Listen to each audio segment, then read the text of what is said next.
Assalamualaikum warahmatullahi wabarakatuh. Kami dari kelompok 3 akan mempresentasikan hasil diskusi dari kelompok kami yang berjudul Konsep Budaya. Sebelumnya, izinkan saya memperkenalkan anggota kelompok 3 terlebih dahulu. Yang pertama yaitu Novian Muhammad Arif dengan NPM 19 10 10 40 25. 2. Kurniadani Yuditya dengan NPM 19 10 10 40 88 dan 3. Fani Himatul Amalia dengan NPM 19 10 10 41 36. Perkembangan riset di bidang akuntansi mendorong gagasan mengenai faktor budaya dalam aspek keperilakuan. Dalam realitanya, ada banyak fenomena dan beragam perilaku akuntan dan non-akuntan terkait dengan informasi dan fungsi akuntansi yang pada umumnya dipengaruhi oleh faktor budaya. Sehingga perkembangan riset dan praktik akuntansi juga tidak terlepas dari unsur budaya. Menurut kamus, istilah budaya atau kebudayaan berasal dari bahasa Sanskerta yaitu budaya, yang merupakan bentuk jamak dari budi atau budia atau akal. Diartikan sebagai hal-hal yang berkaitan dengan budi dan akal manusia. Ya. Budaya bersifat kompleks, abstrak, dan luas. Secara khusus, konsep budaya belum terdefinisikan dengan jelas dan hampir 150 tahun definisi budaya yang digunakan dalam riset akuntansi adalah definisi budaya yang dikemukakan oleh Weber dan Kluckhohn 1952, yaitu sebagai berikut. Budaya merupakan pola, baik bersifat eksplisit maupun implisit, dari dan untuk perilaku yang diwujudkan dalam bentuk simbol-simbol yang menentukan perbedaan capaian seseorang dalam kelompok. Esensi utama dari budaya terdiri atas ide-ide tradisional dan nilai-nilai yang harus dicapai. Budaya merupakan hasil dari tindakan. Sedangkan menurut Hofstede 1984, budaya adalah kumpulan pikiran terprogram yang membedakan antara individual satu masyarakat dengan individual pada masyarakat lainnya. Budaya dibentuk oleh nilai-nilai yang ada dalam suatu masyarakat. Oleh karena itu, berdasarkan definisi di atas, dapat dikatakan bahwa budaya lahir dari nilai-nilai, adat istiadat, dan norma yang ada di masyarakat yang kemudian diwujudkan dalam bentuk tindakan atau perilaku, ide atau gagasan, dan hasil karya. Dengan demikian, jika budaya dikaitkan dengan bidang akuntansi aspek keperilakuan, maka budaya merupakan kebiasaan perilaku yang mengandung nilai-nilai dan norma-norma yang ada pada diri individual, akuntan dan non-akuntan dalam melakukan tugas dan fungsinya dalam pelaporan informasi akuntansi. Unsur-unsur dan klasifikasi budaya dalam organisasi. Konsep budaya merupakan konsep yang bersifat ilusif dan dibentuk oleh nilai. Untuk memahami budaya dengan lebih baik, kita perlu mengetahui konsep budaya terlebih dahulu yang dapat dijelaskan melalui unsur-unsur pembentuk budaya. Pada umumnya, unsur-unsur budaya dapat dibedakan menjadi 3, yaitu 1. Gagasan, 2. Aktivitas, dan 3. Artefak. 1. Gagasan bersifat abstrak dan berbentuk kumpulan ide-ide, nilai-nilai, norma-norma, peraturan, dan sebagainya. 2. Aktivitas. Aktivitas merupakan suatu tindakan dari individual dalam suatu organisasi yang sering disebut sebagai sistem sosial. Sistem sosial bersifat nyata dan terdiri atas aktivitas-aktivitas individual yang sering berinteraksi dengan individual lainnya. 3. Artefak. Artefak atau karya merupakan wujud budaya yang berupa hasil dari aktivitas, perbuatan, dan karya individual dalam organisasi. Dalam fenomena organisasional, budaya sering diklasifikasikan menjadi berbagai tingkatan antara lain tingkat nasional, daerah, gender, generasi, kelas sosial, maupun tingkat organisasional perusahaan. Pada tingkat organisasional, budaya merupakan seperangkat asumsi-asumsi, keyakinan-keyakinan, nilai-nilai, dan persepsi yang dimiliki oleh anggota kelompok dalam suatu organisasi yang membentuk dan memengaruhi sikap dan perilaku anggota kelompok tersebut. Itu merupakan Hofstede 1980 dan segmen 1992. Selain tercermin dalam nilai-nilai, Kotter dan Hesketh 1992 menjelaskan bahwa budaya organisasi juga dimanifestasikan dalam praktik-praktik organisasional yang membedakan satu kelompok organisasional dengan kelompok organisasional lainnya. Karakteristik dimensi budaya organisasi. Yang pertama, terdapat berorientasi pada proses versus hasil. Lalu yang kedua, berorientasi pada orang versus pekerjaan. Lalu yang ketiga, terdapat keagamaan versus profesional. Lalu yang keempat, sistem terbuka versus tertutup.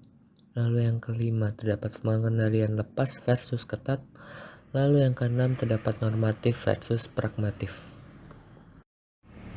Dimensi budaya dalam nilai-nilai akuntansi.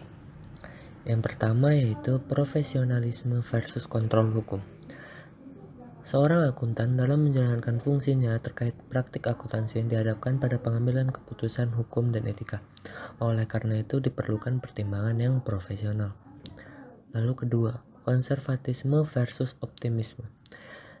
Dimensi akuntansi yang konservatif biasanya mudah untuk memahami prinsip-prinsip seperti objektivitas, keandalan dan praktik pemilihan biaya terkecil dan nilai pasar.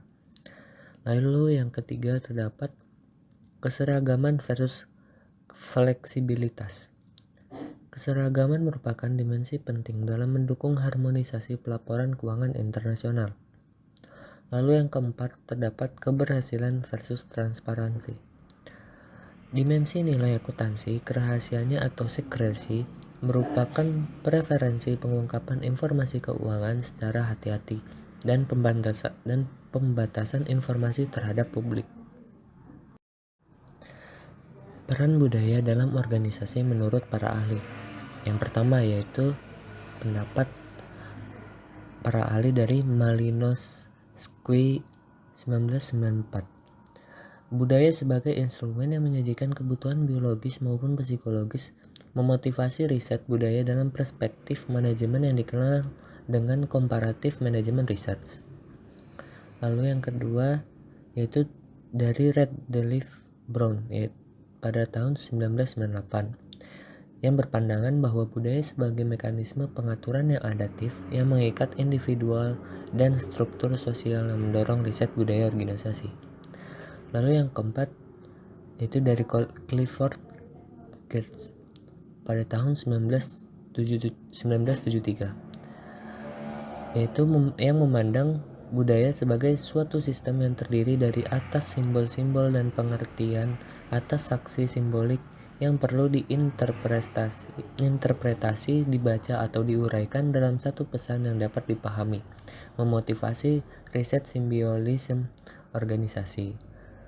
Lalu yang keempat terdapat Claude Lévi-Strauss pada tahun 1983 yang memandang budaya sebagai suatu proyeksi pemikiran-pemikiran universal, infrastruktur alam bawah sadar atau unconscious, memotivasi riset proses conscious dan organisasi. Selanjutnya, mengenai pendekatan-pendekatan riset budaya. A. Pendekatan riset lintas budaya. Secara umum, riset lintas budaya dan komparasi manajemen dibedakan menjadi 3 karakteristik pendekatan riset, yaitu yang pertama, pendekatan universal, yaitu pendekatan riset yang lebih diarahkan pada kesamaan budaya daripada perbedaan budaya. Yang kedua, pendekatan sistem nilai, yaitu pendekatan riset yang berkaitan dengan masalah individual. Yang ketiga, pendekatan kelompok budaya, yaitu pendekatan riset yang berkaitan dengan sikap dan perilaku yang dijelaskan melalui perbedaan budaya atau perbedaan negara. Pendekatan selanjutnya yaitu pendekatan isu-isu penelitian lintas budaya. Perkembangan riset lintas budaya dapat dikelompokkan isu penelitian. Berbagai pendekatan isu-isu riset budaya dapat dijelaskan sebagai berikut. Yang pertama, Perohill, yaitu pendekatan penelitian dalam satu negara yang menghasilkan riset-riset single country studies. Yang kedua, ethnocentric, yaitu pendekatan riset satu negara di luar negeri yang menghasilkan penelitian-penelitian replikasi budaya kedua. Yang ketiga, polycentric, yaitu pendekatan penelitian dengan menekankan pada riset di luar negeri yang menghasilkan penelitian-penelitian dalam beberapa budaya. Yang keempat, komparatif, yaitu pendekatan yang memfokus pada perbedaan beragam budaya yang menghasilkan riset-riset perbandingan organisasional lintas budaya. Yang kelima, geosentrik, yaitu pendekatan penelitian dengan fokus pada investigasi satu atau lebih budaya operasional organisasi yang menghasilkan riset-riset manajemen internasional. Yang keenam, synergistic approach, yaitu pendekatan penelitian yang memfokus pada penciptaan universalitas yang menghasilkan riset-riset manajemen lintas budaya. Pendekatan yang ketiga yaitu pendekatan metodologi penelitian lintas budaya. Metode penelitian yang juga berperan penting dalam perkembangan riset lintas budaya dikembangkan oleh Schoolhammer dan Bodenwijn-Danev. Pendekatan metodologi yang dikembangkan oleh Schoolhammer pada tahun 1973 terdiri atas 5 pendekatan yang meliputi conceptualizing, synthesizing, descriptive, analytical interpretive, dan generalizing normative. Sementara metodologi yang dikembangkan oleh Bodenwijn-Danev pada tahun 1970 terdiri atas 3 kategori yaitu deskriptif, konseptual, dan hypothesis testing.